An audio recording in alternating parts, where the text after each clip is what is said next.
কিছু বলেন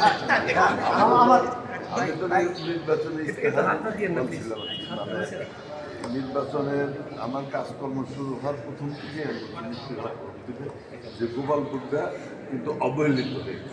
তারা এই উত্তরবঙ্গের মধ্যে গোপালপুর ছিল প্রসিদ্ধ করা, সেটা এখন অবহেলিত হয়েছে। অবহেলিত হয়েছে অনেক কারণ আছে। একটা রিক্সাওয়ালা জিজ্ঞেস করলে গোপালপুর কিসের জন্য বিখ্যাত? মাদকের জন্য। আমি তো প্রথমেই বলছি যে মাদক, সন্ত্রাস, চাঁদাবাজ এগুলো দূর করতে হবে, সৌহার্দ্যপূর্ণ পরিবেশ সৃষ্টি করতে হবে।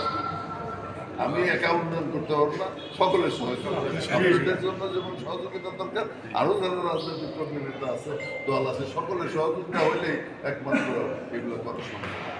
আমি চেষ্টা করবো একটি আলোকিত গোপালপুর, নিরাপদ বাসস্থান হিসেবে মানুষের জন্য গোপালপুর হয়, এইরকম গোপালপুরের গড়ে তোলার আপনাদের সহযোগিতা এবং সাহায্য।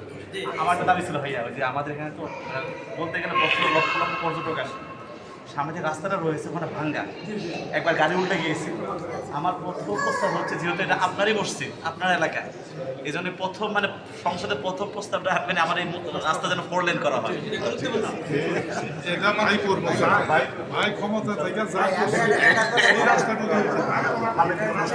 এলাকার সাবেক মেম্বার হিসেবে